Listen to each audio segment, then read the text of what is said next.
اصلا بدآموزی داره، ول کن ببین. بعد راضیمون کردن اینا جالبه. باشه. میذارم ببین.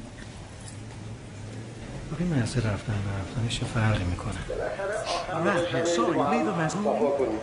من بهتون گفته باشم اگه فردا اتفاقی واسه بنیادتون افتاد من هیچ مسئولیتی ندارم. نور، صدا، دوربین، بفرمایید. اینا هم یه جور فتوشاپ هست. یعنی سعی میکنن که باشن در حد خودشون. بچه رو از توی کارگاه و خیابون و از وسط دست و پا جمع میکنن، کات میکنن، پیست میکنن تو مدرسه.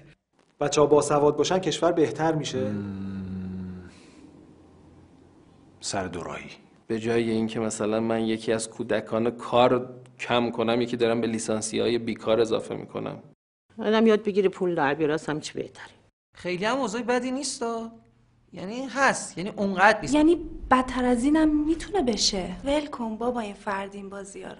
ببین تو همه مشتی‌ها رو جمع کن. نه مشتی‌ها گناه دارن، مشتی‌ها بالاخره مشتی هستن. غیر مشتی‌ها رو جمع کن. جوون مردی مرد آقا، فاتحه. با دم من و تو هم زنده نمیشه. آره خب بعضیاشون هم معتاد میشن. اینم رو برقیه. همه چیمون باید به همه چیمون بیاد. من به تناسب بقا معتقدم. داروین، انتخاب طبیعی، بقای اصلح. بابا جون اگه نون نداره خب شیرینی بخوره. این واقعیه ولی این نیست که اگه بود خیلی خوب بودا ولی نیست. حقت بکش. آخه آسمون جل 7 سرایله میخوای چیکار؟ هر آن کس که دندان دهد نان دهد، به ما چه؟ چراغی که به خونه رواست کمک نکن. نمیشه که کسی ترک تحصیل نکنه. حالا کی واقعا به آرزوش رسیده؟ خود من میخواستم مثلا یکی بشم مثل پیکاسو از نوع مؤنثش. من خودم میخواستم خواننده سیاه‌پوست بشم. به بچه‌ها چی کار دارین؟ ولشون کنیم بذاریم بازیشون رو بکنن.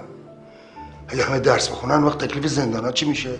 اگه میخوای هر وقت پشت چراغ قرمز وای میسی بیان دور سرت اسفندود کنن، شیشه‌تو دستمال بکشن، واسه داری دنبک بزنن، هر وقت شکست عشقی میخورن به هم اسید بپاشن، کمک نکن. در حال حاضر تماس با مشترک مورد نظر امکان پذیر نمی باشد. لطفاً بعداً شماره گیری نمایید.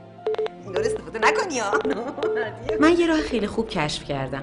وقتی میرسی پشت چراغ قرمز شیشه رو تا ته بکشی بالا. اگه میخوای هر وقت پشت چراغ قرمز وامیسی دور سرت اسفندود کنن تا تو چش نخوری، اصلا هیچ کار نکن. آهان،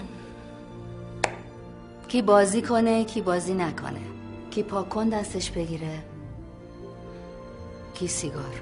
یعنی میخوام بگم مثلا اگه من پام بشکنه یا یه اتفاقی برام بیفته یا یه چیز بدتر مثلا سرطان بگیره، کمک نکن. ببینم میتونی؟ حالا مگه عجله‌ایه؟ فردام روز خداست. حتی پس فردام روز خداست. طبق آمار رسمی 2,600,000 کودک کار در ایران وجود داره. خب به من چه ربطی داره؟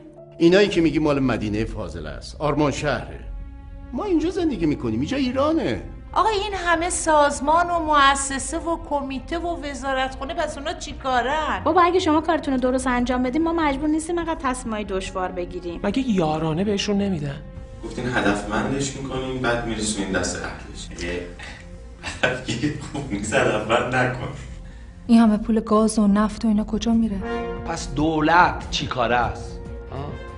دولت قراره چیکار بکنه؟ تا حالا چیکار کرده؟ دولت کیه؟ دولت کیلو چند؟ ولی دولت انجام نمیده، دلسوز نیست. اینا هست. خیلی بد شد که این همه حرف زدیم آخرش شد همینه که هست. و اگه اینجوری بخوایم فکر کنیم که کارمون زاره واقعا. نه یه کار بیمنت، یه کار جون و دلی. بار تو ز دوش خسته‌ات بردارند، گر بار ز دوش خسته ای بردار. کار خیر همیشه به خود آدم برمیگرده. اگه نتیجهش میخوای بدون. اصلا ما چیکار به دولت داریم؟ این کارایی که از دل مردمه و چون از دل مردم خودشون. حیوانات، شما حیوانات رو ببینید. نه حالا من نمیخوام مقایسه کنم و من عذر میخوام. طلای اصابی داتید کل اطرنا داتید لازمای خرتا شوزارتوش هرمونم اشتاهمایی اشتاکمایی نشای چی. یه جا هست باید کمک کنی، یه جا هست نباید کمک کنی، اما خدا نکنه جای این دوتا با هم عوض شه. من راستش با کمک کردن مخالفم، با هر نوع کمکی به هر کسی، مگر اینکه فکر کنین که من تمام حرفایی که دارم میزنم چرت و پرته، که چرت و پرت بود و هست. مگر اینکه ایران برامون مهم باشه، مگر اینکه ایرانی بودن برامون مهم باشه، آدم بودن برامون مهم باشه. دیگه سبز و سفید و قرمز ایران. بهره از کودکی آن طفل چه دید که نخندید و نه جست و ندوید؟ اصلا چه معنی داره دل بعضی انقدر از سنگ باشه؟ اینم نامردیه که یه بچه ای رو بندازیم روی صحنه بدون تمرین، بدون راهنمایی، بگیم یالا شروع کن، بازی کن، ادای بزرگترا رو در بیار. من یک آدم دیوانم که دوست دارم کمک بکنم. نه اون دنیا جای خودش، این دنیا من باید اجرم بگیرم. باور کنی اگه آدمای بیمار امثال من توی مملکت زیاد باشه خیلی ضرر. مردم میفهمن، مردم شعور دارن، مردم حس دارن، مردم انقدر دل دارن. مردم ای جوون مرد، اگه داری واقعا کمک کن. اگه زیاد داری به یک بچه زیاد کمک کن. صورت به صورت دارم بهتون میگم. اصلا نیازم به SMS و نمیدونم آنلاین و این چیزا نداره. ای بابا همه چیز شده غیر مستقیم. آقا لینک فیلمو اسم چیز بفرست. چه بود؟ ایمیل کن. لینک فیلمو ایمیل کن. آقا کمک نکن، نخواستی.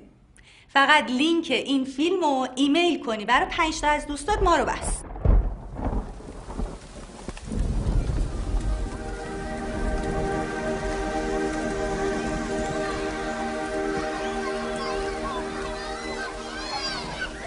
به هر حال هر کاری کردین، چه خوب چه بد، مخالف خونی یا موافق خونی یا هر چی، ان شاء الله موفق.